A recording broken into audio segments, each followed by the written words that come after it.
Bem, eu vou começar aqui falando do Bruno Mendes, né? O zagueiro aí do Corinthians está em final de contrato com a equipe paulista e tem proposta para fechar com o Flamengo, de acordo com o jornalista Samir Carvalho, tá? Além do mais querido, o uruguaio também tem ofertas do Atlético Mineiro, Grêmio e Internacional. O Flamengo vem forte para contratar um zagueiro e o Bruno Mendes é o nome aí, um dos nomes que vazou e que o Flamengo está buscando a contratação.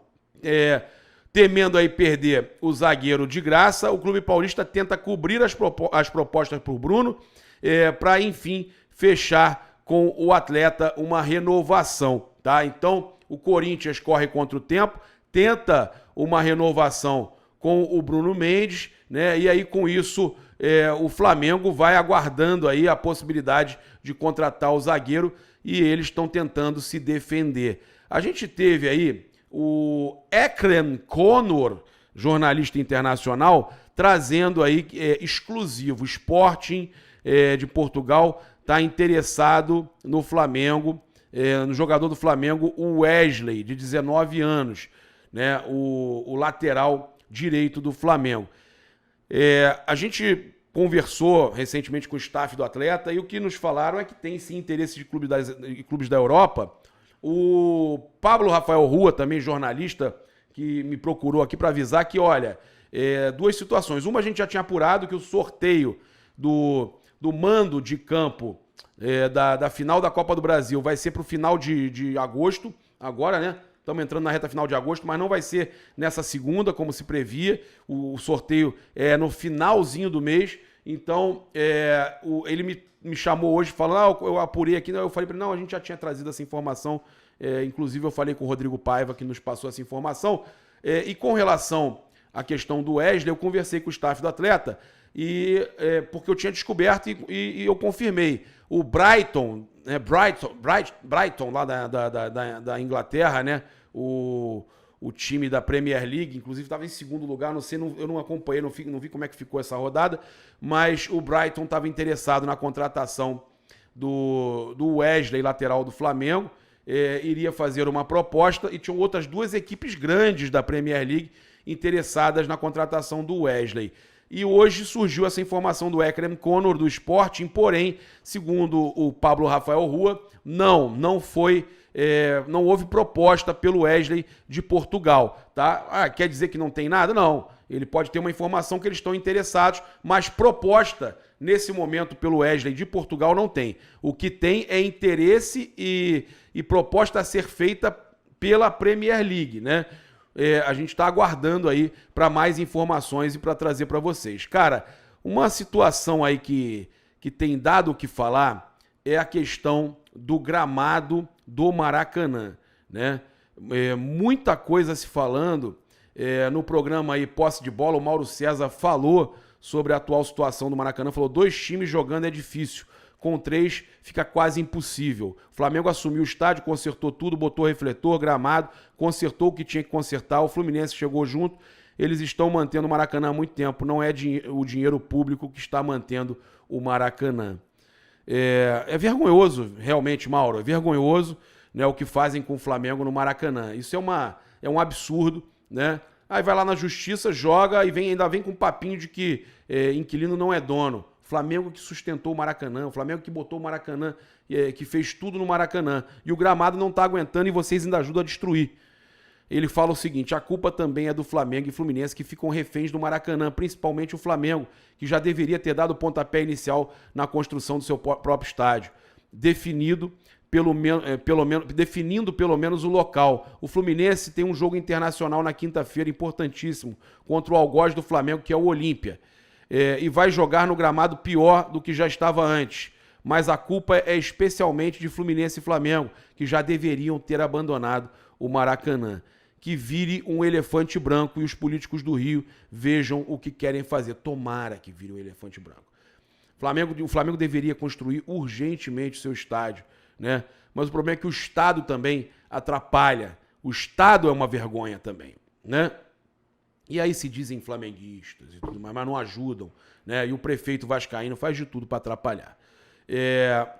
Também tivemos o presidente do Flamengo, Rodolfo Landim, conversando com o Gabriel Orfão, o nosso repórter, sobre situação de gramado, falou sobre outras situações, e eu vou chamar aqui o Gabriel Orfão com essa cobertura aí do dia do Flamengo na Gávea, né? Tem basquete, tem museu, tem Rodolfo Landim, tem entrevista interessante com o jogador do Flamengo. Então, eu chamo aqui agora Gabriel Orfão, repórter dos canais Paparazzo Rubro Negro. Fala, Papa! Tudo certo? Aqui é o Gabriel Orfão, direto aqui do campo da Gávea do Flamengo.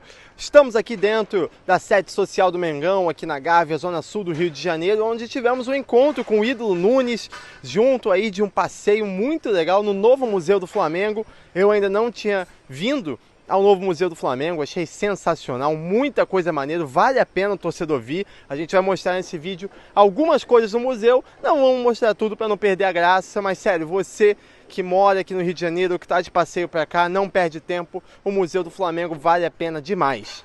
Também tivemos conversas com o ídolo Nunes e com o ídolo Olivinha, o deus da raça. Além disso, conversamos com o presidente Rodolfo Landim e antes da gente trazer as imagens e entrevistas, vamos falar sobre o que eu conversei com o presidente Rodolfo Landim. Foram 3 informações. A primeira é, obviamente, a respeito do gramado do Maracanã. Gramado esse que está muito prejudicado por conta do excesso de jogos. Além do Flamengo e Fluminense, agora o Vasco resolveu jogar algumas partidas por lá.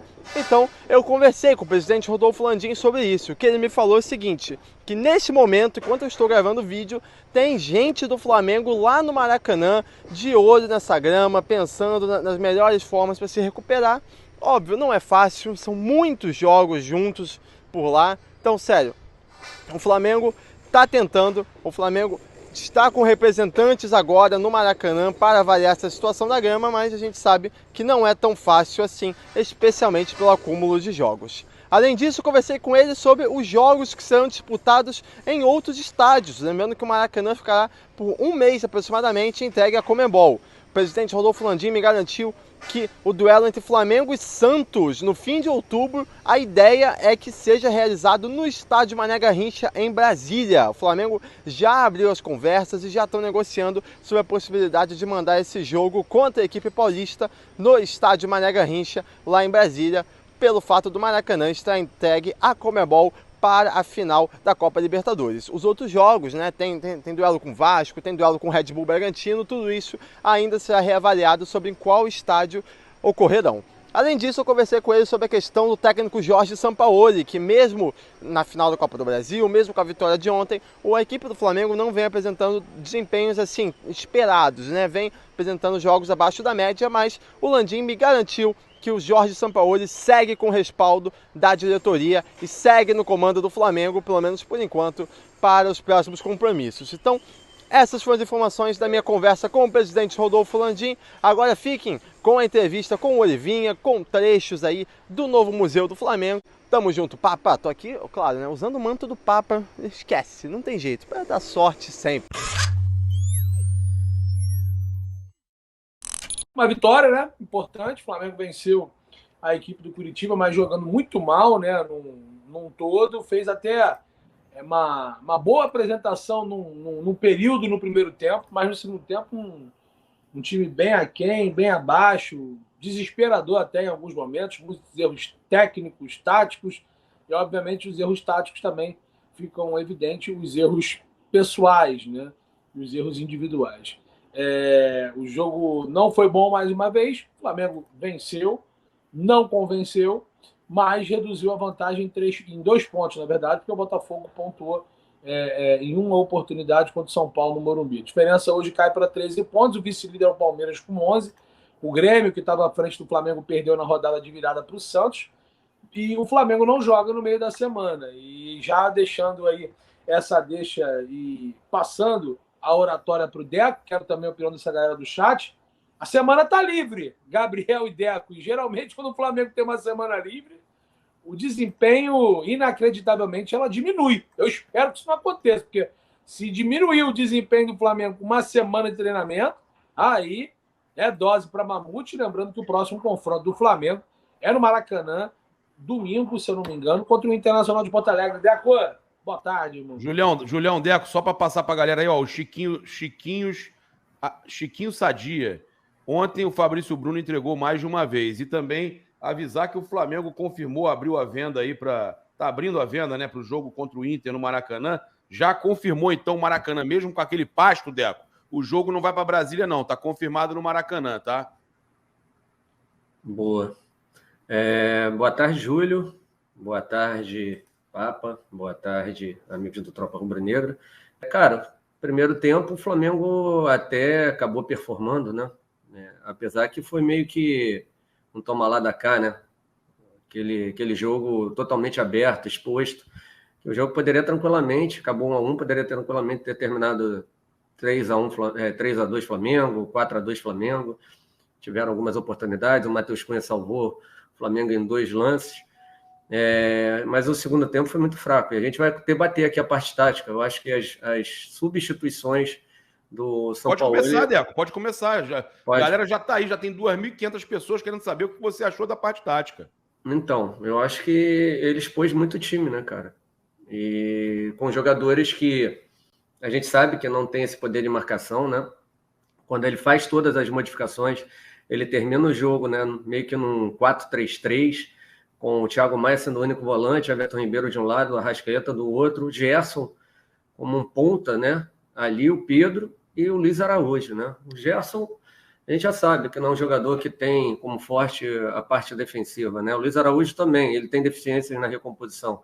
O Pedro é um jogador que não faz a marcação, né, pesada ali na frente, né? O Arrasca cansado e o Everton Ribeiro hoje, com 34 anos, não é mais aquele mesmo jogador, então ficou o Thiago Maia ali, que nem maluco, né? Tendo que cobrir todos os lados, ele é um só. E aí, cara, nos últimos 10 minutos, o Coritiba, não sei como, não fez o terceiro gol, que hoje a gente poderia estar falando outra situação, né? Teve aquela bola do Matheus Bianchi, que ele consegue furar a cabeçada ali, né? Depois um lance que o Fabrício Bruno, acho que foi o Fabrício Bruno que trava o jogador do Coritiba na hora da cabeçada. Enfim, os últimos 10 minutos só deu Coritiba e a gente conseguiu achar o gol com o Gerson ali no chute belíssimo de rara como o Coritiba também, né, Odeco? Como o Coritiba também encontrou gol no primeiro tempo com o Flamengo dominando, né? Acontece no futebol, sim. né? Mas você estava falando que foi um belo chute do Gerson, né? Sim, cara, mas é preocupante, né? Porque a falta de leitura... Por que ela não tentou equilibrar o time com 2 volantes? Eu achei que ontem a gente veria pela primeira vez o Pulgar e o Alan juntos, né? O Alan nem entrou, cara. Ele não tenta equilibrar o time, né? Então... O Globo Esporte trouxe que o Alan ia jogar, né? Exatamente. O Thiago Maia também, poderia ser, né? Não, poderia ser Alan e Thiago Maia mesmo, cara. Sinceramente, o Everton Ribeiro está muito abaixo, né? Ele poderia ter equilibrado mais o time com esses 2 volantes, com o Arrasca sendo esse cara de ligação, né? E agora ele inventou o Gerson ali de ponta esquerda, né? Sim. E outra coisa também que é preocupante, né? Ele acaba tirando um pouco do espaço do Pedro. Agora sempre a primeira opção é ele tirar o Gabriel e colocar o Luiz Araújo. Aí no outro jogo ele puxou o Arrasca para jogar como falso 9. Agora nesse jogo ele já colocou o Bruno Henrique. Aí dá 10 minutos, aí ele tira o cara que está ali na frente e bota o Pedro. Ele é maluco, cara. Ele é maluco. O Deco, foi exatamente o que eu falei na live ontem de pós-jogo, no canal Paparazzo Rubro Negro na Rubro News, que ele não tem a convicção. Eu acho que ele tem as ideias e ele tenta implementar essas ideias, mas sem convicção alguma. Essa situação do Luiz Araújo já foi até notório contra o Grêmio. Ele entrou no lugar do Gabriel, porque eu pelo que estou tentando entender com o pensamento do Sampaoli, tá? No entendimento do Sampaoli, o que ele está deixando nítido é que o Gabriel não é o atacante dele, centroavante de referência. Ou ele não tem centroavante de referência. Quem tem, ele até tem, que é o Pedro, está no banco e não coloca por opção tática. Mas na minha cabeça, e tentando pensar com o método implementado do Sampaoli, é que ele não vê o Gabigol como centroavante. Tanto que ele colocou o Luiz Araújo de novo. Ele vê o Gabigol como um atacante de movimentação e talvez um cara mais fixo, o Bruno Henrique. E ele está totalmente equivocado, porque o Bruno Henrique ele não é nem ponta e nem centroavante. Ele é um atacante de lado que tem características de um jogador referência, porque é bom no jogo aéreo, consegue fazer um pivô. Uma coisa é você ser, outra coisa é você ter características, né? Eu acho que o Sampaoli está com dificuldade de entendimento E essa que você falou do Gerson é o mais puro reflexo que ele está perdido. Porque ele quer botar o Gerson de ponta, mas chegou um momento em que ele não estava com 2 volantes. O Gerson não virou volante quando sai o Vitor Hugo, né? O Gerson ficou como um ponto esquerdo, um meia esquerda, e o esquema ficou quase que um 4-1, 4-1, Flamengo totalmente exposto. Totalmente exposto. E o Everton Ribeiro, eu já falei para o Gabriel e vou passar a oratória para ele. O Everton hoje é reserva do Arrasca. Ponto. E ele não pode ficar botando todo jogo o Arrasca de falso 9, porque ele tira a criação do seu principal, da sua principal cabeça pensante do time. Então ele coloca o Arrasca de falso 9, e o Arrasca é um cara organizador. Ele coloca o Gerson de um ponto esquerda, que ele é um terceiro homem do meio campo pela esquerda e não ponta. Ele bota o Bruno Henrique de centroavante quando ele é atacante pelo lado esquerdo.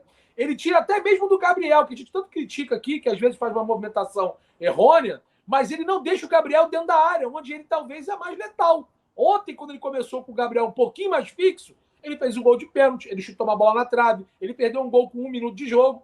Ou seja, ele fala tanto desse negócio posicional, e o Gabriel Reis vai falar depois, quando levar o tópico aqui pra gente, da oratória do Sampaoli na entrevista, que ele se contradiz lá atrás, né?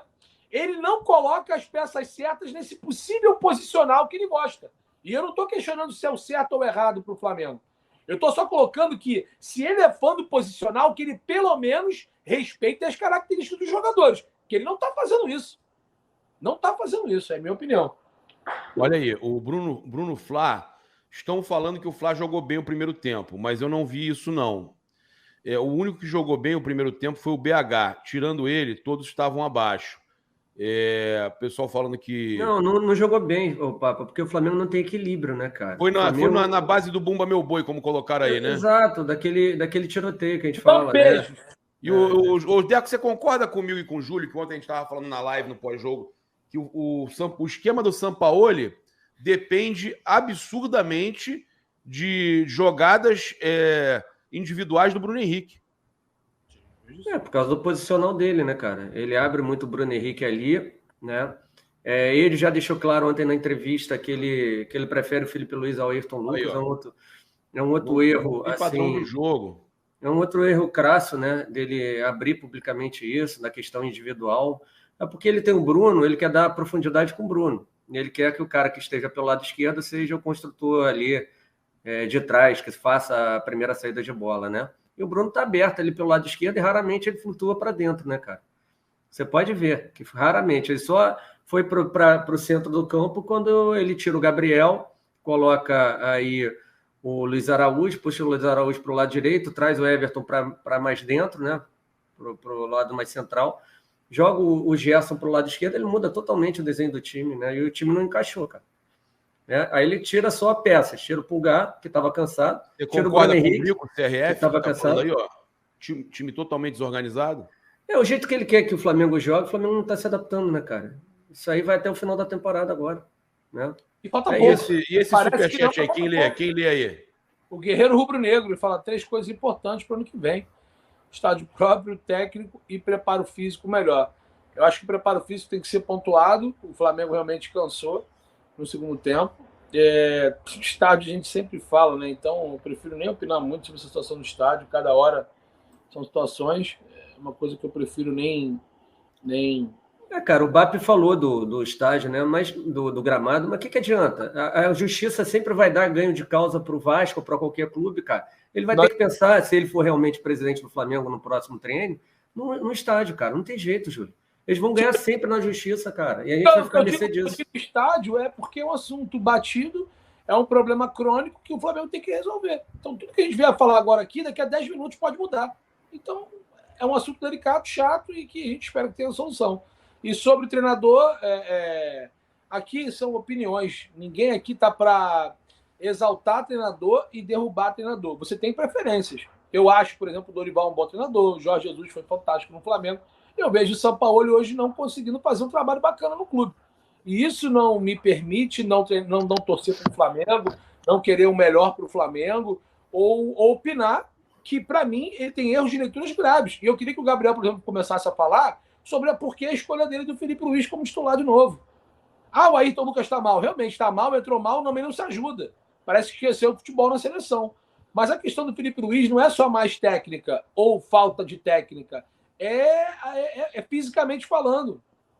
Posso Vocês viram o que o Mauro falou? Do Deco, vou te passar a palavra. Deixa eu só pegar aqui o que o Mauro falou, que eu acho importante, até para a gente, porque é justamente sobre isso.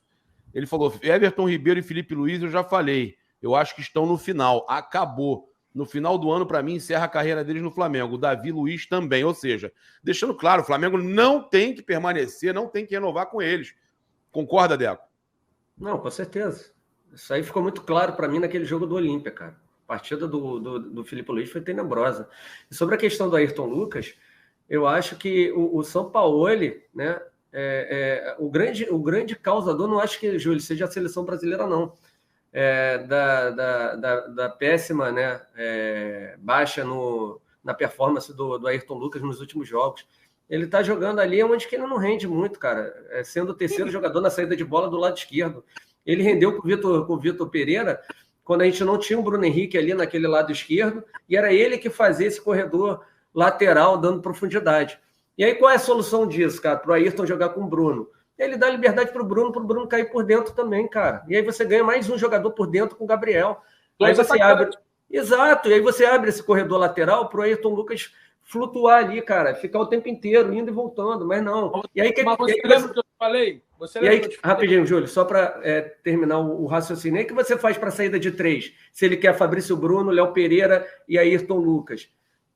Joga o Ayrton mais à frente, abre o Léo do lado esquerdo, abre o Fabrício Bruno, traz o Pulgar para fazer esse terceiro jogador ali da saída de bola, que faz muito bem, bota um outro volante, cara, que é o Alan, para auxiliar. A saída é essa. Mas ele não quer tirar o Vitor Hugo, ele não quer tirar o Gerson, ele quer manter os dois, quer jogar com um volante só. Ele também não se ajuda, cara. Então ele acaba não fazendo com que os jogadores performem da melhor maneira possível. Ele tira a melhor performance do Ayrton Lucas. O Bruno poderia jogar bem melhor do que está jogando, flutuando também por dentro. O Pulgar faz bem essa saída. Você poderia ter o Alan ali também, né? Você tem Vitor Hugo e Gerson que não estão jogando bem juntos, né? Você vê o Gerson mesmo só fez o gol, cara. Graças a Deus ele fez o gol, mas vai pagar as apresentações ruins dele. Ele mesmo quase entregou um gol ali no primeiro tempo, cara, que dá a bola no pé do jogador e o Matheus Cunha, a bola bate na perna dele aqui por dentro, ainda bem que foi por debaixo da perna, ainda bem que amorteceu. Ele fez uma falta ali também, ali no segundo tempo. Perigosa, cara. O Gerson não tá bem. Tomou cartão e tá suspenso, não enfrenta o Internacional. Exato. O Vitor Hugo ali naquele lado direito, não é a dele, ele tem que jogar mais por dentro. Ou seja, cara, o São Paulo também não se ajuda, cara. Ele tá tirando a performance de todos os jogadores, cara. Entendeu? Então, eu tô meio sem paciência. Eu sempre defendi o São Paulo, mas agora não tá dando, porque ele continua. Aí vem na entrevista dele e fala: os jogadores que tem que se adaptar a mim. Não foi aqui, isso que ele falou. Minha tarefa é convencer os jogadores que jogaram de outra forma, tentar jogar da forma que eu quero. E ele falou o contrário disso. Lá atrás, quando ainda era no Bem Amigo, acho que ainda era o Galvão. Isso aí quando o foi isso. Era o Paulo Souza, e ele tinha saído do futebol brasileiro, estava, se não me engano, como técnico do Sevilha. Se eu não me engano, tá? Acho que era o Olympique. Do Olympique? Pode ser, Gabriel, perfeito. Olympique, aí ele falou totalmente o contrário do que ele falou agora. É surreal, Deco. Mas ele falou isso se baseando em um dia querer treinar o Flamengo. Reparem. Sim, Deco, mas sim, Júlio, mas o Deco tá falando disso. O cara se contradiz o tempo todo, Deco. Todo o tempo inteiro. Critica o Paulo Souza pelas escolhas dele, chega aqui no Flamengo e faz a mesma coisa que o Paulo Souza fez.